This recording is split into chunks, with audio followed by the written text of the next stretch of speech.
kalah dalam perang ekonomi. Makanya dia mengalihkan ini isu-isunya di Kalah dalam perang ICT, naiknya lagi di sini. Kalah dalam perang nilai tukar karena terus decline. Kalah dalam perang dagang. Makanya mereka kembali ke model lama, ke model zaman batu tadi peperangannya. Dari situasi ini secara ekonomi ini disebut dengan iklim ketidakpastian. Kalau pakai bahasa Alan Greenspan, turbulence age. Era turbulence gitu ya. Kalau pakai bahasa kalangan lain ini VUCA. Tapi kalau pakai istilah bagaimana Trump yang kembali lagi menggunakan secara gila-gilaan, meninggalkan moral global, meninggalkan mental global yang menjunjung kemanusiaan, international law, iya menggunakan kayak gitu, maka kalimatnya bukan sekedar itu. Kalimatnya menjadi ini bukti bahwa sesungguhnya sedang terjadi adalah flux. Suasana di mana begitu cepatnya berubah, fasting, lalu kemudian suasana betapa mudahnya cair. Cair kenapa? Orang cuma ngelihat pada posisi ya sudahlah Amerika memang begitu gitu ya. Tapi kelakuannya memang begitu. Ya, memang begitu gitu ya. Padahal di balik itu ada juga kecemasan. Karena who else? Negara mana berikutnya yang akan dimakan? Hari ini makan negara Venezuela. Iya. Nah, kalimat kalau menggunakan shock doctrine itu berarti Amerika sedang menebar industri ketakutan, industri kecemasan. Selama ini begitu. Nah, tapi pakai model global climate change, pakai global dollar, pakai global demokrasi. Iya, itu HAM semuanya anti korupsi. Semuanya begitu. Termasuk teror. Iya, begitu semuanya. Teror. Iya, begitu semuanya. Deradikalisasi. Semuanya begitu gitu ya. Nah, itu gambaran berikutnya sesungguhnya ketika kita ngambil kerangka berpikir begitu, dia menjadi uncharted. Apa artinya? Dikata Amerika tidak terikat dengan ketentuan-ketentuan, makanya dia keluar UN. Nah, semuanya Amerika pelajari dalam posisi bahwa sesungguhnya eksperimennya dia, bagaimana dia sedang mempertahankan hegemoni dan dominasinya. Nah, dari situ situasi ekonomi yang tadi masuk dalam suasana flux tadi, dari VUCA dan dari turbulence, jadi turbulence, VUCA dan flux posisinya, gitu ya. Maka yang kita miliki sesungguhnya seperti juga nampak pada Indonesia. Nah, kita masuk ke nasional di sini. Ke Indonesia itu kelihatan kelas menengah tidak meningkat lagi. Setelah ambruk sebanyak 10% ambruk. Ya, mantap, makan tabungan. Iya, sudah mantap. Jadi hampir 49 juta kelas menengah ambruk. Itu tidak membaik serta-merta. Yang kedua, tidak membaiknya kemiskinan, angka kemiskinan. Yang ketiga, gelombang PHK tetap berlanjut. Yang ketiga, yang keempat, ini menarik, 200 triliunnya ya namanya dana oleh Purbaya tidak juga memperbaiki antara dana yang digelontorkan dengan pertumbuhannya nggak sesuai jatuhnya gitu ya. Nah, kalau berikutnya perbankan dalam posisi wait and see. Apa indikatornya? Ada 2.509,4 triliun yang statusnya pinjaman yang disetujui tapi tidak dicairkan. Nah, ini punya dampak Husnul, dampak situasi-situasi. Utang luar negerinya? Utang luar negerinya sudah 89 sekian. Ini pakai angka ini aja nih saya sebutin. Husnul masuk ke situ, saya masuk ke karena itu kan variabel-variabel penting di utang luar negerinya masuk ke 9.853 triliun. Posisinya atau dia kalau pakai US dollar jumlahnya 0,59 triliun US dollar. Nah, nanti dibandingin sama PDB nih Husnul nih. Kata dengan PDB ya sudah kita masih aman. Itu indoktrinasi bahwa Indonesia masih aman tuh. Karena ini nanti dalam kajian kita akan kita buktikan sumber kerentanan menjadi salah satu sumber kerentanan. Nah, kalau kita ngelihatnya begitu ya, dalam pemikiran kita bahwa situasi perbankan wait and see, perbankan tidak berani likuiditas melimpah, tapi kredit gitu ya, kreditnya dalam posisi terengah-engah gitu bahasanya. Jadi likuiditas melimpah, tapi perkreditan terengah-engah. Kenapa? Karena perbankan dalam posisi cemas, wait and see. Dia mau kemana larinya? Kemana nih kondisi perekonomian begini gitu loh. Nah, posisinya begitu. Jadi dia menghitung benefitnya seperti apa? Tadi posisi kelas menengah, kemiskinan, pengangguran, lalu berikutnya kita masuk perbankan wait and see, kemudian kredit tidak berjalan posisinya, itu yang kelima. Yang keenam sekarang kita lihat indikatornya. Indikator yang keenam yang paling menarik adalah daerah tidak bisa menggeliat karena terjadi yang namanya pengurangan transfer ke daerah. Gitu posisinya. Yang ketujuh sekarang bisa kita lihat. Ini menunjuk nih Husnul. Yang ketujuh apa Husnul? Husnul mesti tahu realisasi penerimaan perpajakan cuma 89,7%. 80. Artinya dari aspek Anda gagal di moneter, Anda juga gagal di fiskal. Dalam teori ekonomi, Ini government revenue ya. dari Maksud di situ. dampaknya nanti kan pelumpuhan, nggak Iya. punya kemampuan karena tertekan dengan utang segala macam itu ya. Nah, dampak dari kedua ini adalah dalam teori ekonomi yang disebut dengan kelumpuhan perekonomian. Kelumpuhan perekonomian ditandai dengan salah satu indikatornya adalah ini menarik di sini maksudnya pertumbuhan gitu ya yang stagnan. Nah, Eksandi di Indonesia sudah sejak awal, sejak November 2024 mendengarai, hey, Anda akan punya pertumbuhan tersendat. Karena kalimat Anda begini, tersendat dia sudah langsung. Nggak bisa naik. Nggak bisa naik. Dan di tempat khusus saya jelas-jelas mencatatkan, ini tersendat loh. Orang baru sadar, ini suasana ketidakpastian. Suasananya tidak pasti, tapi dalam perspektif ekonominya dia tersendat. Dan ternyata kalau saya kemarin masih menyatakan tersendat melambat, udah tersendat terus jalannya melambat begitu gitu ya. Tapi dalam perspektif ekonomi, beberapa teman menyatakan melihat ini ada ancaman resesi, ini ada ancaman krisis. Saya nggak mau nyampe ke situ. Saya Sampai kemudian rame perdebatan tentang apa itu yang dipotong itu. Numerisasi apa? Yang uang dari 1.000 jadi redenominasi. Redenominasi. Redenominasi itu gambaran sebenarnya kegagalan kesalahan sistem dan kegagalan aktor. Itu sih jelas kalau analisis jangka panjang itu kelihatan di situ gitu ya. Bahwa Anda gagal, Anda salah dalam sistem, Anda gagal dalam posisi aktor. Dalam bahasa sederhana gagal kebijakan. Nah, kalau kita ngelihat 7 indikator tadi dengan ujungnya adalah soal kelumpuhan perekonomian, maka pertanyaannya di 2026 ini gitu ya, kelumpuhan yang terjadi di awal tahun 2026 ini sebenarnya mau diarahkan kemana oleh pemerintah gitu, Snul, melihatnya. Kita harus ngelihat kayak gitu. Kita mau arah kemana nih kalau dengan situasi yang sedang posisinya begitu gitu loh. Balik lagi ke ini policy pemerintah rencana 2026. Iya. Baliknya ke situ mau tidak mau ngelihatnya ke APBN gitu ya. 2026. Nah, sekarang kita lihat. Anda sedang tidak menahan deindustrialisasi. Karena indikatornya Anda tetap bergerak di kontribusi pertumbuhan industri cuma bergerak di 19,1. Ada angka menyatakan 19,15 hasil 2025. Apa poinnya? Dia tetap ambruk dibanding 2010 dari 22,05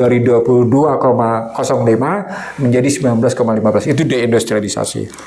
Kalau terjadi deindustrialisasi itu tentang ongoing gitu ya, ongoing gitu ya, selalu berjalan gitu, maka sesungguhnya Anda sedang menyatakan perekonomian Anda makin lemah menerima penyerapan lapangan tenaga kerja. Itu bersalah.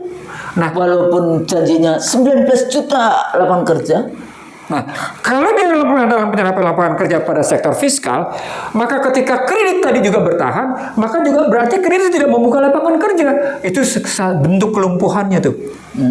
Tapi mereka mengatakan MBG membuka lapangan kerja. Saya tetap buka aja, Ustaz. Serius loh Bang ini? Kita dengar sendiri kan? Iya. Nggak, saya Kita berdua mendengarkan. Iya, saya tahu. Tapi poinnya adalah saya ingin mengatakan fiskalnya boleh dibilang lumpuh. Moneternya juga sama. Di sini tidak mampu membuka lapangan kerja, di sini tidak mau membuka lapangan kerja. Kenapa? Karena si pengusaha swastanya di sini menarik kenapa undisbursed loan mencapai 2.509,4 triliun itu. Karena si pengusahanya bilang, ini situasi ekonominya tidak pasti nih. Kalau saya ambil nanti bunga saya tinggi, saya tidak mampu bayar, saya terkena. Sudahlah, saya nunggu aja gitu. Apa poinnya? Fiskal dan moneter tadi berdampak pada sektor usaha yang juga menahan diri melihat situasi yang tidak jelas. Gitu struktur berpikir lebih lanjutnya Husnul. Nah, ketika swasta Jadi menahan semuanya diri, lagi menahan diri, menunggu Godot kayak gitu ya, menunggu polisinya seperti apa. Ketika bicara menunggu polisinya seperti apa itu, dengan posisi tadi tidak fiskalnya begitu, moneternya begitu, korporasi swastanya begitu, masih ada cara lain, UMKM. Nah, padahal UMKM ini saya menyebut, kalau kita lihat dia selalu menjadi juru selamat perekonomian sejak yang namanya era Soeharto hingga kemarin. Reformasi kemarin juga UMKM kan. Nah, itu tetap tidak tertolong. Kenapa? Karena UMKM-nya sudah diserang oleh ekspor dari luar, oleh impor dari luar. Nah, siapa yang itu? Walaupun data menunjukkan sekarang sudah terjadi surplus perdagangan dengan Cina, tapi yang menyatakan surplus itu lupa bahwa Cina sudah menyerang UMKM Indonesia. Kenapa? Karena dalam buku Ihsanuddin Nursi, satu-satunya negara ASEAN yang tidak peduli dengan sistem IT di UMKM adalah Indonesia. Itu ya. Satu-satunya negara ASEAN yang tidak terlampau menyatukan UMKM dalam satu sistem IT, Indonesia. Sementara kalau kita lihat Singapura, kita lihat Malaysia, kita lihat Filipina, kita lihat Thailand, dia luar biasa gitu. Termasuk Vietnam. Informasi yang sedang itu ya di beberapa media yang saya baca itu, Singapura juga sedang diserang kelumpuhan, ditutupnya banyak restoran itu. Betul. Itu apa sebetulnya? Karena Singapura bukan hanya diserang dari sektor real, dari segi jasa juga. Jadi baru-baru ini Singapura sudah nampak diserang oleh yang namanya pelabuhan Cina. Sudah diserang dia. Artinya Singapura tidak lagi menjadi hub di Selat Malaka. Di Selat Malaka. Checkpoint terpenting itu. Artinya Singapura tidak lagi bisa menyandarkan diri sebagai hub import ekspor untuk kawasan Asia dan Indo-Pasifik. Nggak bisa lagi karena sudah diambil oleh Cina. Ini ada segi ini kalau khusus bahas gitu. Dampak dari sini menurunnya jasa itu akan terkena pada industrinya, dan salah satu dampak dari industrinya adalah kekuatan yang namanya perdagangan. Ketika kawasan ASEAN juga ikut melemah perekonomian, kawasan ASEAN juga ikut yang namanya masuk dalam derap ketidakpastian, maka sejumlah perusahaan Singapura juga akan tutup. Masuklah ke dalam ini yang Musnul cerita tadi. Ada restoran-restoran tua yang tutup karena permintaan melemah. Bayangin restoran sudah usianya puluhan tahun, gitu di situ di Singapura akhirnya tutup karena memang melemahnya permintaan. Gambaran kelemahan permintaan itu gambaran bahwa situasi perekonomian penuh dengan ketidakpastian. Dalam bahasa sederhana, ketika sektor real melemah, sektor moneternya juga tidak memberi jalan, benar-benar lumpuh dia. Itu artinya bukan hanya terjadi di Indonesia, terjadi juga di beberapa negara. Problem besarnya menjadi gitu ya, UMKM di Indonesia yang selama ini menjadi backbone tidak diberi ruang. Jadi nanti sebenarnya akan masuk ke dalam resolusi ya. Tapi saya mengatakan karena saya pernah menjadi penggagas penyelesaian serangan ekonomi 2010 di Jawa Timur dalam rangka mengatasi ekonomi Jawa Timur waktu itu, bagaimana Anda harus mendayagunakan UMKM, maka kata kuncinya begini. Ketika saya menjadi anggota DPR, salah satu bentuk pertanyaan saya adalah, bisa nggak kita membuat profil dan karakter UMKM Indonesia? Apa jawabannya? Waduh, susah tuh. Ya soalnya nggak ada leadership di dalam konteks berani. Kalimatnya bukan cuma sekadar leadership. Ihsanuddin Nursi menyatakan karena datanya tidak akurat dan tidak aktual. Datanya sembarangan. Dan itu saya buktikan ketika saya turun ke sebuah provinsi, saya tarik data dari yang namanya kabupaten kota media ke provinsi, saya dilempar-lempar. Enggak, ini dinas UMKM. Oh enggak, ini BPS. Oh enggak, ini suku dinas. Ini datanya dari mana? Memang ada consciousness yang enggak jelas tentang isu data. Itu kemarin dikeluhkan juga oleh Presiden Republik Indonesia ke-8 Prabowo Subianto dalam ketemu dengan rektor. Betapa pentingnya memiliki data akurat dan aktual. Itu salah satu pembicaraannya. Tetapi ketika masuk dalam suasana krisis seperti sekarang gitu ya, kebutuhan data akurat dan aktual itu seharusnya seiring dengan membenahi profil dan karakter UMKM agar dia betul-betul punya kemampuan fundamental yang demikian kokoh dalam rangka menyelesaikan situasi perekonomian yang tidak pasti ini. Gitu Rewati mesti berpikirnya. Apa poinnya? Poinnya Anda tidak bisa lagi bersandar pada perbankan yang Anda tidak bisa jangkau. Purbaya boleh memerintah Himbara, tapi dalam kenyataan Himbara tidak bisa menghina dari 5C. Prudensial perbankan nggak bisa ditinggalkan. Iya dong. Nggak bisa ditinggalkan. Prudensial profesional nggak bisa ditinggalkan. Apa poinnya? Perbankan tetap akan egois. Anda sedang memberikan iklim ketidakpastian. Saya akan ikut dalam ini yang disebut dengan pro-cyclical. Saya akan ikut yang namanya pro-cyclical. Saya tidak mungkin bikin, ingat nggak pembicaraan kita sama Emi dulu ya? Iya. Nggak mungkin kita menjadi almarhumah. Nggak mungkin menjadi counter-cyclical. Dalam dunia moneter begitu. Moneter tahu, dan kalau dia punya masalah besar, dia akan serahkan ke pemerintah. Dia nggak sendiri mampu. Apa poinnya? Itu double standarnya industri keuangan. Jadi kalau Menteri Keuangan sudah punya satu kebijakan ini bukan kemudian dia ngomong langsung otomatis. Siapa kemudian eksekutornya di dalam konteks itu, dan di eksekutor itu banyak kemudian variabel-variabel yang itu bisa menghambat atau variabel itu bisa sebetulnya memperlancar kayak gitu ya, obstacle dan challenge-nya di dalam implementasi kebijakan yang tadi. Jadi kalau 200 triliun ditaruh di bank yang untuk apa, daerah ya? Enggak, untuk perkreditan. Perkreditan yang kayak gitu. Itu kan implementasinya ya tidak bisa simsalabim kan. Nah, ketika Husnul sampaikan tadi tidak bisa simsalabim, dalam kebijakan publik ada yang disebut dengan lack of time policy. Jadi jeda waktu kebijakan. Iya. Jeda waktu kebijakan. Ketika satu pemerintahan satu sistem bangsa, satu sistem negara belum sepenuhnya disandarkan pada IT, maka lack of time policy tadi, jeda waktu pada kebijakan tadi gitu ya. Timing kan itu salah satu constraint dari implementasi kebijakan publik. Itu 3 sampai dengan 4 bulan.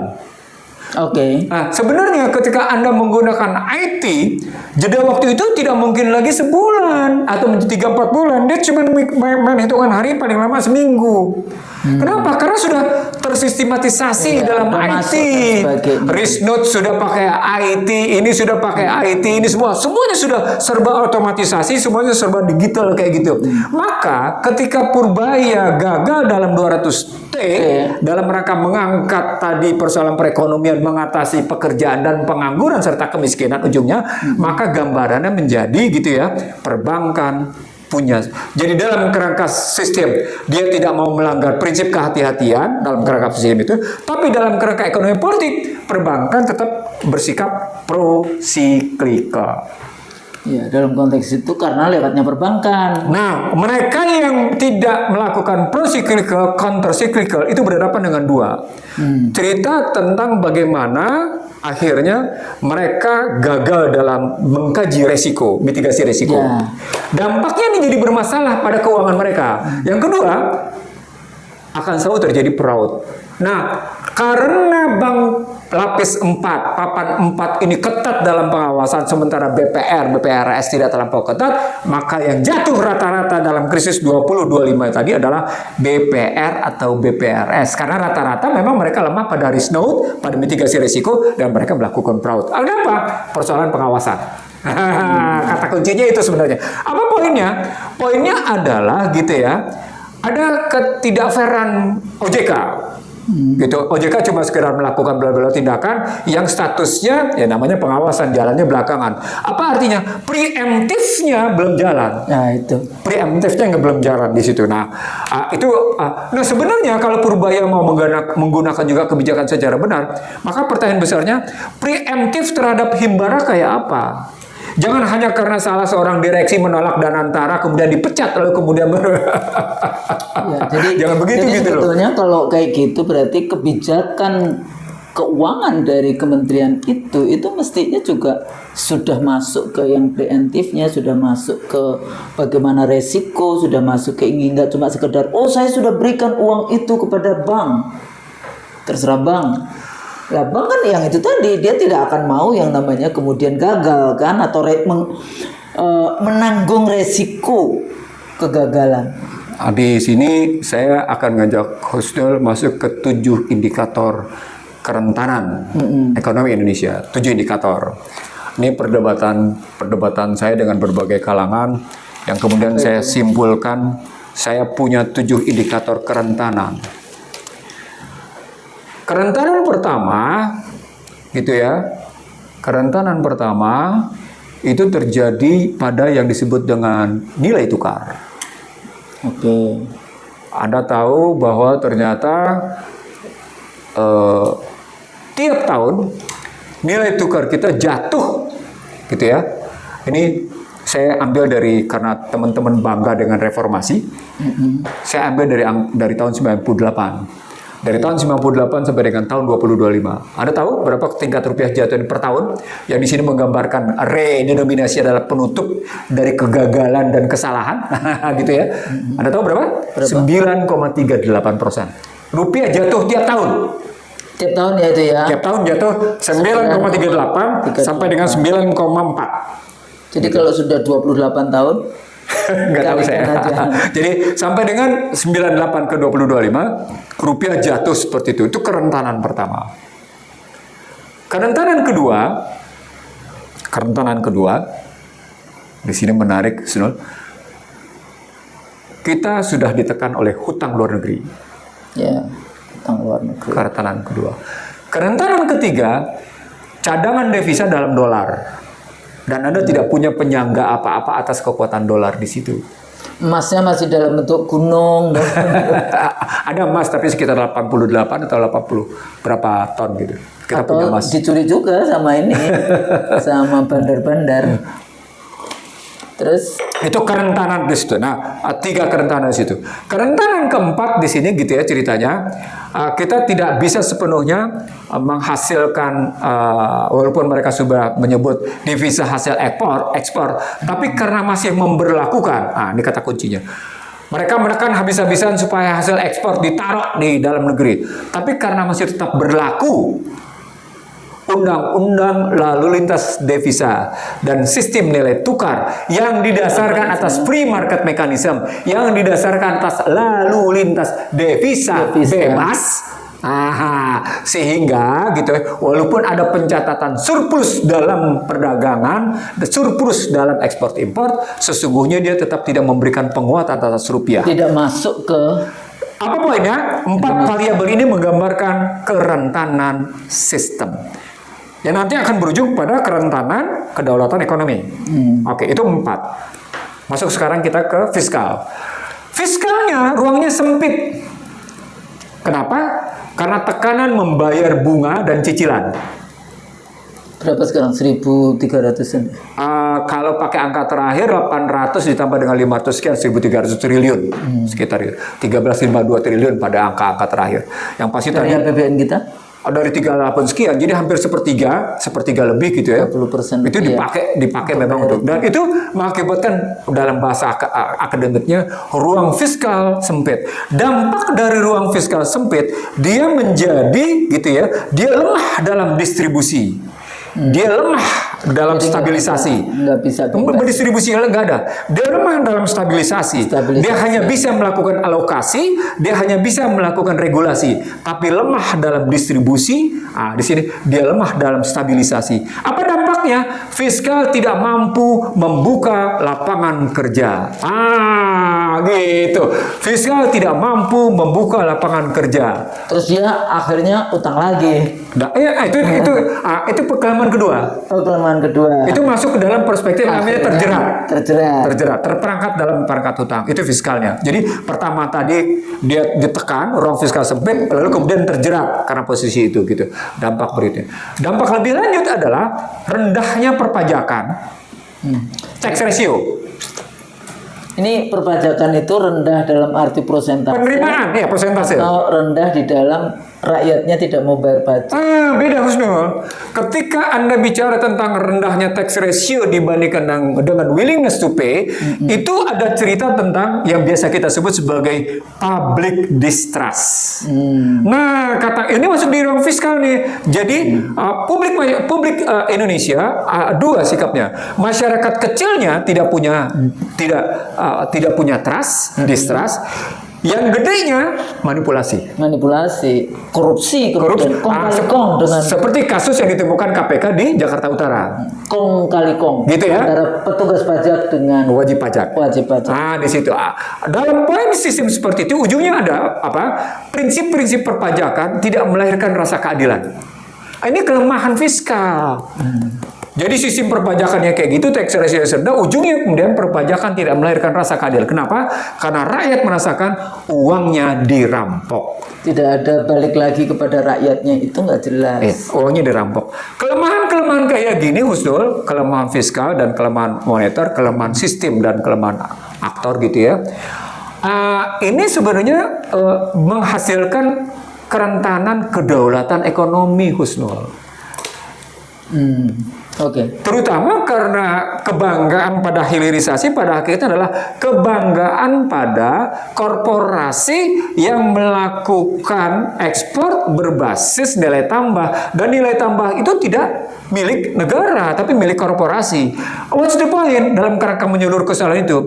Korporasi dalam perspektif sumber daya dan produksi memenangkan pertarungannya dengan peran negara. Apa poinnya? Korporasi berhasil mengalihkan kekayaan sumber daya alam ke dalam dirinya. Keluarlah istilah Husnul, ekstraktif dan eksploitatif. Maksudnya ekstraktivisme dan eksploitatif. Dan itu masuk ke private. Sehingga mereka harus bikin lapangan terbang sendiri. Itu loh gitu. Kemudian membawa tenaga kerja migran, tenaga kerja sendiri, baik legal maupun ilegal. Bang, balik lagi sebentar tentang, kalau saya dulu belajar tentang bagaimana kebijakan perpajakan misalnya, atau pengalaman saya waktu di Australia, kita semua itu pekerja di Australia punya kartu namanya tax file number. Ya, jadi kita memang jadi warga negara itu nggak bisa lari dari bayar pajak. Tapi pada saat yang sama dia juga punya yang namanya kebijakan itu tax return. Jadi kalau misalnya saya sebagai waktu itu tutor ya, dosen di Sydney University selama 5 tahun, kalau kemudian dihitung pendapatan saya selama 1 tahun, karena saya waktu itu masih kuliah, sehingga kalau saya beli buku ada teksnya, saya minta beli laptop, beli komputer, ada teks, saya bisa minta balik. Ya, semuanya itu bisa, sehingga setiap tahun saya bisa dapat uang saya kembali dari pemerintah karena tidak semua yang saya tidak masuk di dalam batas yang harus membayar teks sebesar persentase yang diputuskan itu. Nah, kemudian mereka kan selalu mengatakan makanya kalau di Amerika juga bagaimana diskurs, ya, wacana perdebatan yang ada pada saat berapa anggaran pemerintah Amerika yang diberikan kepada Israel, kayak gitu kan, negara Zionis Israel. Dia selalu mengatakan, saya tidak setuju, saya bayar pajak untuk kepentingan negara Israel yang kemudian membunuh anak-anak Palestina. Jadi selalu pajak itu bagian penting dari diskurs politik di dalam konteks itulah. Di Indonesia pajak ini ya dan masuk di dalam dunia gelap, di mana orang-orang pajaknya bisa dengan mudah melakukan korupsi dengan memanipulasi dan sebagainya itu. Tapi pemerintah sendiri juga tidak transparan di dalam bagaimana penggunaan pajak kayak gitu, sehingga waktu pidato Sri Mulyani terakhir ya, jadi kenapa kita harus bayar itu, katanya dia menggunakan kemudian dalil Islam kayak gitu kan, bahwa sebagian kekayaan kita itu ada bagian dari orang yang tidak punya. Nah, persoalannya pajak kan bukan digunakan semuanya untuk orang yang tidak punya. Nah, di sini kan nanti yang menikmati dana-dana pajak jangan sampai Sembilan Naga juga kayak gitu, atau korporasi-korporasi besar rather than UMKM misalnya seperti itu. Nah, sebenarnya sistem governing revenue dari pajak ini yang paling mudah dijelaskan kepada masyarakat, kepada pemirsa IC dari itu sebenarnya gimana sih? Oke, jadi kalau Husnul masuk ke wilayah itu, saya mengambil format berpikirnya begini. Selain prinsip keadilan, perpajakan mengharuskan rapihnya sistem administrasi. Bahwa sistem administrasinya itu accountable. Bahwa sistem Trustnya ada di situ ya. bahwa sistem administrasinya itu transparan. Bahwa sistem administrasinya itu dia responsibel, bisa dipertanggungjawabkan. Bahwa sistem administrasinya itu menunjukkan gambaran yang fair. Itu hal yang pertama. Sistem administrasinya itu harus menyangkut good governance. Indonesia nggak bisa begitu. Indonesia terbukti misalnya kalau kalimat begitu. Itu yang pertama. Yang kedua, dalam sistem perpajakan, karena ini kita menyangkut soal akhirnya seperti pemerintah bilang APBN-nya bersandar pada pajak bukan pada kekayaan sumber daya alam, maka mestinya yang kedua faktornya itu kita melihat tadi bagaimana tidak terjadi korupsi baik pada petugas pajak maupun pada pembayar pajak. Gitu kan? Iya. Tidak terjadi korupsi. Kong, ya, kong kali kong. Itu hal yang kedua. Jadi pertama sistem administrasi, yang kedua itu. Yang ketiga sistem tarif, sistem penetapan.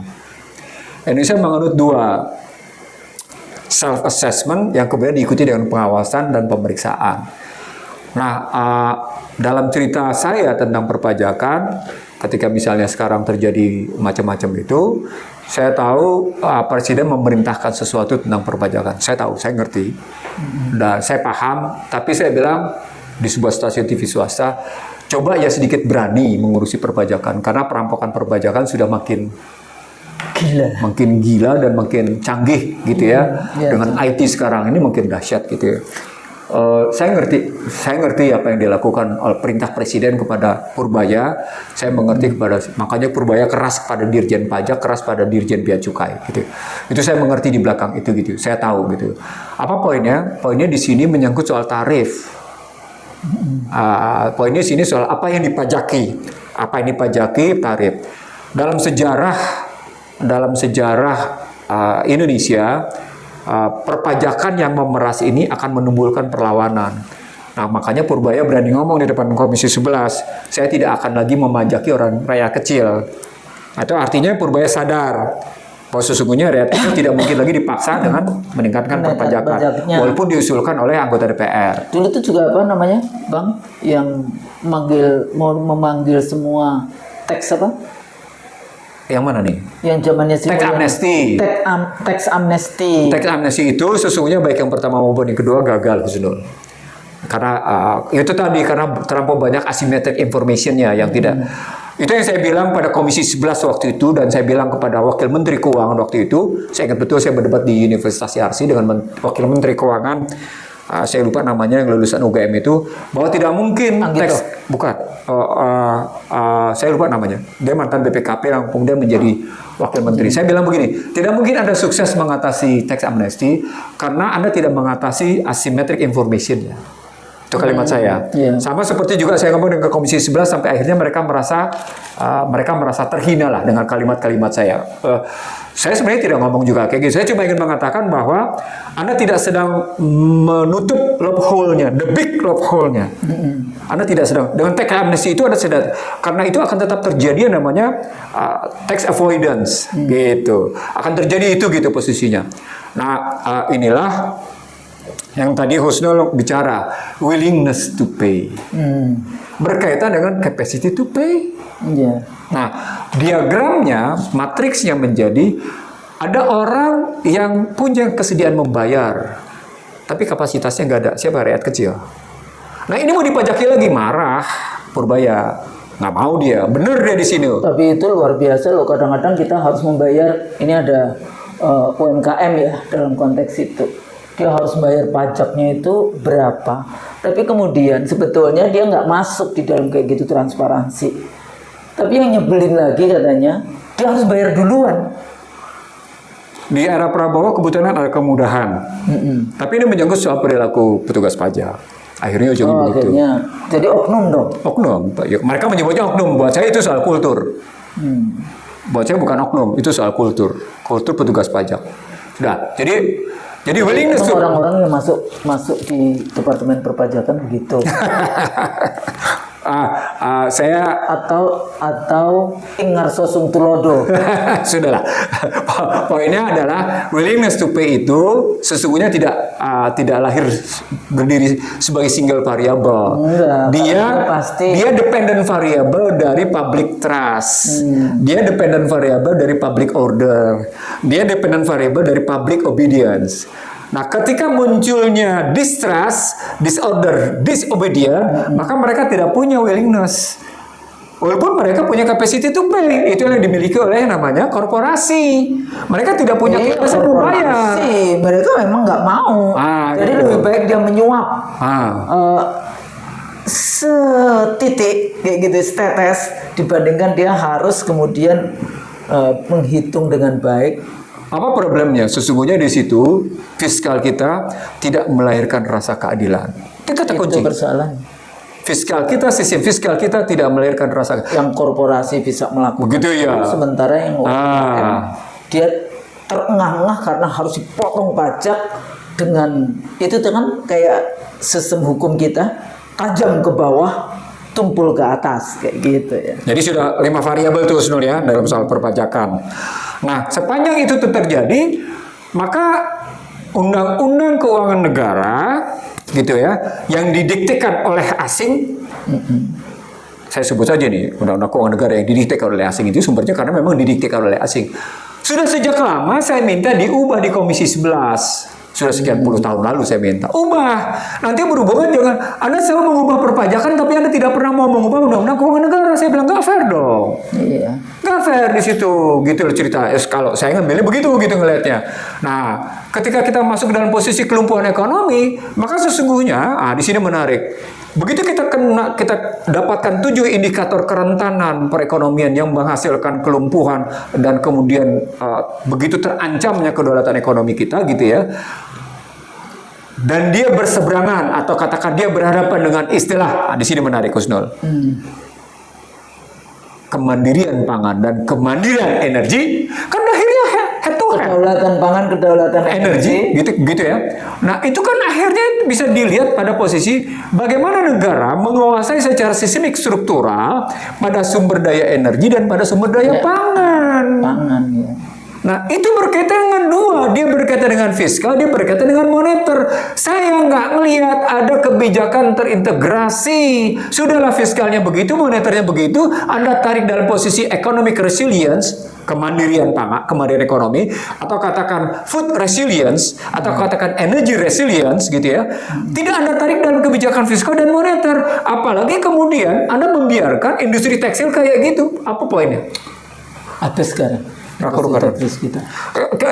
Saya sedang mengatakan kami tidak mengajari, tapi kami sedang berbagi ilmu, berbagi pengetahuan apa yang kami baca, berbagi pengetahuan di lapangan gitu ya. Harus ada sinergi antara kebijakan fiskal dan fiskal dalam rangka tadi mengatasi tadi.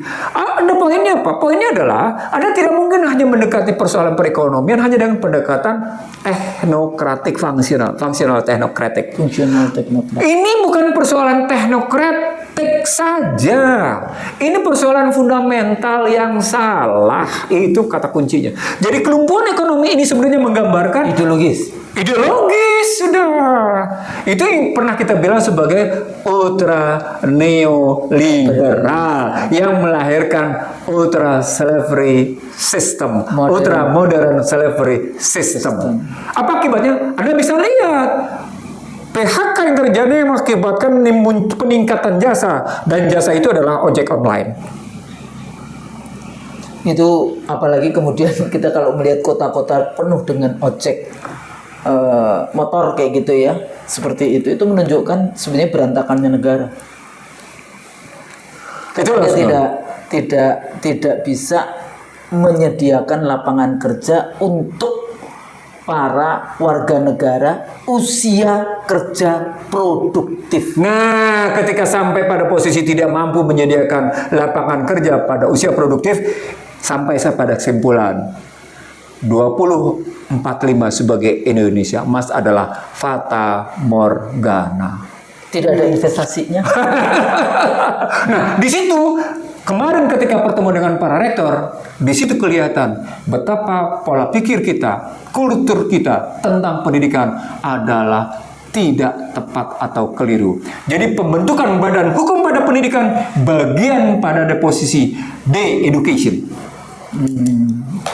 Dan edukasi itu dalam konteks model yang saya sebut sebagai modern state modern secularism, modern nation state secularism, itu bagian dari bagaimana negara surveillance, mengawasi kepada warganya. Jadi satu bicara polisi dan ini menghadirkan polisi dan penjara, yang kedua sistem pendidikan, yang ketiga selama ini yang Bang Nursi juga bahas yaitu sistem kesehatan. Nah, dengan vaksin, dengan sistem kesehatan, itu juga bagian dari surveillance negara kepada warga negaranya. Husnul tahu apa yang kejadiannya? Apa? Apa yang pernah kita bilang bahwa bangsa ini harus terbebas dari ketertindasan, dari kebodohan, dari kemiskinan, dari ketimpangan dan kehinaan. Dengan kelumpuhan ekonomi, dia jadi bukti bahwa dia tidak terbebas dari ketertindasan, dia tidak bebas dari kebodohan, dia tidak bebas dari kemiskinan, dia tidak bebas dari ketimpangan, dia tidak bebas dari kehinaan. Itu loh problem besarnya. Itu loh problem besarnya. Nah, sekarang pertanyaan berikutnya. Tapi kalau kehinaan mungkin barangkali kita ini sudah bahasanya kalau orang Jawa itu rai gedek. Apa itu? Bodoh amat. Enggak, rai gedek itu sudah enggak, ya bisa bodoh amat, enggak peduli. Gedek itu sebetulnya itu loh tembok yang dari bambu itu. Jadi rai gedek itu berarti kita udah nggak punya rasa malu. Iya, itulah yang saya sebut 3: krisis moral, krisis mental, krisis intelektual. Kalau ketiga-tiganya krisis karena air mengalir dari atas, dia krisis moral, sebagaimana ditunjukkan dengan keputusan MK tentang usia capres, gitu ya, dengan sistem politik yang liberal karuan itu, gitu ya. Satu itu krisis moral, gitu ya. Krisis mental, kenapa? Karena kita tetap menjadi penguasa yang menjadi pemburu rente, penguasa yang menjadi broker, itu mental. Menang korporasi di sini, ujungnya apa? Krisis intelektual. Karena intelektualnya membenarkan kesalahan moral dan kesalahan mental, melegitimasi. Itu ceritanya Husnul. Jadi jangan salah loh, kelumpuhan ekonomi itu punya dampaknya panjang sekali. Karena dia berdampak pada politik, dia berdampak pada politik. Kan strukturnya begini Husnul. Modal sosial, modal politik, modal ekonomi, muncul modal kultural. Ketika modal ekonominya berantakan, itu berarti modal politik berantakan. Ketika modal politik berantakan, pasti bisa ditelusuri pada berantakannya modal sosial. Ketika ketiga-tiganya berantakan, pasti berantakan modal kulturalnya. Tuh, itu gambarannya Husnul. Ngeri nggak? Ini saya tidak sedang nakut-nakuti Husnul, karena ini sejarah umat manusia di panggung dunia. Kulturalnya jatuh, maka peradaban di situ jatuh. Dan kita tidak tahu apakah kita nanti masih ada di 2045. Nah, itu yang saya tulis dalam buku Prahara Bangsa. Saya kira gitu Husnul. Kita cuma ngingetin bahwa posisi kita sekedar menyampaikan, insya Allah pikiran-pikiran kita kalau itu menjadi bagian referensi dari kebijakan publik, mudah-mudahan barokah, kan kayak gitu. Amin. Tapi kalau dibilang kayak gitu, Snul, dibilang kita cuma mengingatkan, enggak. Hitam putih kita juga sudah kita serahkan kok untuk bagaimana menyelesaikan. Sudah kita serahkan. Kita juga mempersiapkan juga generasi berikutnya. Iya, kita mempersiapkan. Ini kayak di IC Teriso kalau saya baca itu, ini urusan Gen Z. Insya Allah, Bang Nursi juga mengajar kelas-kelas itu juga generasi Z. Saya sendiri juga punya kelas-kelas setiap semester, sampai kadang-kadang 6 kelas, 7 kelas, 8 kelas kayak gitu, S1, S2, S3. Jadi kita punya forum-forum. Kan bukan tanggung jawab tanggung jawab Bang Nursi dan saya saja dalam konteks itu ya. Ini adalah tanggung jawab negara, tanggung jawab bangsa. Kalau tadi Bang Nursi ya di awal bicara tentang oh iya bagaimana ini kadang-kadang ya memang ada kalau kita partai politik mengirim ke Cina kayak gitu. Saya sendiri waktu itu juga melihat sendiri bagaimana di Shenzhen. Jadi kalau 23 tahun yang lalu saya sudah pergi ke Shanghai, ke Beijing, ke Shenzhen melihat bagaimana transfer teknologi, bagaimana mereka bukan transfer sih, merebut teknologi. Iya. Ya jadi kayak perusahaan IT kayak HP itu juga ada pabriknya di Shenzhen. Waktu saya tanya berapa lama mereka membangun Shenzhen, mereka cuma bilang 10 tahun yang lalu, dan itu sekarang sudah menjadi kayak pusat industri. Indonesia sendiri dulu, kalau dulu mahasiswa yang menteri juga Pak Kosmas Batubara kayak gitu ya, dia menulis tentang kebijakan ketenaga kerjaannya. Ya, apakah dia menggunakan yang disebut capital intensif ataukah labor intensif? Karena kita waktu itu lebih heavy ke labor intensif, maka sebagian dari industri-industri itu pindah ke Pineng sebetulnya. Ya, jadi Pineng di sana yang itu menggunakan yang namanya capital intensif. Jadi lagi-lagi ini cuma saya memberikan satu ini ya dari conversation kita tadi. Policy dari eksekutif itu penting sekali. Dan policy eksekutif tidak hanya menggunakan terminologi yang sering kali dipakai oleh presiden, omon-omon, tapi presiden itu eksekutif. Dia harus mengeksekusi action sampai itu. Jadi kalau implementasi itu ya sampai kemudian dievaluasi kebijakan itu. Saya suka sekarang menggunakan itu Bang, membaca ikroknya itu loh, membaca, meneliti, memahami, kemudian melaksanakan, mengevaluasi, balik lagi membaca dan seterusnya seperti itu. Nah di situ letaknya. Jadi eksekutif harus mengeksekut. Kalau DPR itu parlemen, parler itu dari bahasa Prancis bicara. Kalau DPR nggak bicara, ya itu aneh. Jadi kalau ada pemirsa IC The Real Show, ada aktivis, ada siapapun kayak gitu yang selalu DPR itu cuma aman-aman. Ya memang itu to control, to legislate dan urusan budget. Tapi yang harus mengimplementasikan adalah eksekutif. Presiden, gubernur, bupati, wali kota. Jadi memang posisinya sih soal kualitas omongan sih. Ya, tapi kan kayaknya sekarang memang sedang senang bicara di pare. Bukan, kalau kualitas omongan itu tadi menyangkut soal kualitas omongan yang bermoral, kualitas omongan yang konsisten. Iya, nggak ada kan sampai akhirnya peristiwa Agustus Kelabu kemarin kan karena kualitas omongan tidak bermoral. Iya. Jadi kasus Agustus itu gambaran omongan tidak bermoral. Jadi jangan pernah ngomong tidak bermoral. Iya. Nggak boleh, tidak, dan itu tidak menggambarkan simpati publik di tengah yang namanya ekonomi kayak gini, nggak boleh. Dan kemudian dipicu juga persoalan kemewahan yang diberikan, kan gitu ada dua kan? Ya. Kemewahan yang diberikan dan kemudian soal omongan gitu cerita. Jadi balik lagi ke dalam situasi kelumpuhan ekonomi ini Husnul gitu ya. Saya kan ngebangun yang seperti dalam buku itu, saya kan ngebangunnya begini Husnul. Bagaimana cerita false authority, false authority, dia menjadi truth authority. Jadi true authority. Nah itu pada cerita legislatif dan eksekutif. Sementara pada yang namanya yudikatif, dia melahirkan true certainty. Kalau di sini true authority, dia true certainty. Nah itu dia korupsi juga. kalau sudah diwakil juga jadinya kayak gitu loh. Doesn't mean dia mutlak true certainty. Tapi harus harusnya begitu. Karena berkat rahmat Allah didorong oleh didorong keinginan luhur. Jadi mestinya memang harus true, nggak bisa enggak, tidak ada menawar. Harusnya di situ, tapi kan pengadilan masih dunia. Iya.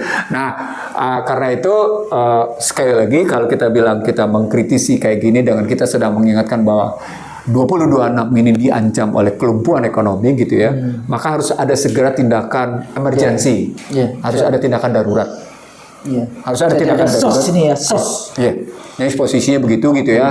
Dan itu bisa dilakukan lewat fiskal, sekali lagi lewat moneter, dan ajak swasta untuk benar-benar turun mengatasi sama-sama. Kalau Anda sudah melakukan koperasi merah putih, jangan lakukan koperasi merah putih dengan pendekatan politik. Lakukan koperasi merah putih dengan pendekatan sosial, karena basis koperasi adalah pendekatannya modal sosial, bukan modal politik. Garis bawahi Husnul, kata-kata kunci pentingnya adalah Anda harus mengajarkan 4 komponen: kebijakan fiskal, kebijakan moneter, korporasinya, kemudian UMKM dan koperasinya. Koperasi. Maka kata kuncinya adalah tetap Anda harus memperbaiki modal sosial dulu. Sepanjang Anda tidak memperbaiki modal sosial, Anda tidak bisa mengatasi kelumpuhan ekonomi. Karena kelumpuhan ekonomi gambaran dari kelumpuhan modal sosial, seperti kelumpuhan modal politik gitu. Nanti lari-larinya ya semuanya, karena politisasi dari kebijakan-kebijakan rezim yang berkuasa. Larinya yang tadi dari awal partai politik juga pencari rente. Nah, ketika sampai rente dengan politisasi, ujungnya adalah soal fundamental di mana itu? Pasal 6A ayat 2 Undang-Undang Dasar 2002. Ketemu dia politisasi, komersialisasi, dan kriminalisasi. Gitu loh. Kita akan bahas nanti. Oke, kapan-kapan. Insya Allah mudah-mudahan Allah kasih Amin. umur yang Amin. barokah, umur Yeah. panjang untuk bisa terus bersama-sama dengan pemirsa ICT. So Yeah. mudah-mudahan conversation kita bermanfaat. Amin. Baik Amin. pada warga negara, pada scholars, pada Gen Z, silahkan saja Yeah. Yeah. di dalam konteks itu. Yeah. Tapi kami tidak kemudian spesifik memberikan ini kepada generasi Gen Z, tapi ya kepada semua level, karena ada yang sedang berkuasa, ada yang sedang dikuasai, supaya empower warga negara juga kayak gitu kan, Iya. memberdayakan, empowering citizens kayak gitu. Tapi pada saat yang sama juga untuk aktivis, untuk generasi muda bangsa ini, karena kedepannya adalah yang akan mengurus negeri ini. Saya pikir itu mudah-mudahan bermanfaat. Kalau kami salah, Kami mohon maaf. Assalamualaikum warahmatullahi wabarakatuh. Waalaikumsalam warahmatullahi wabarakatuh.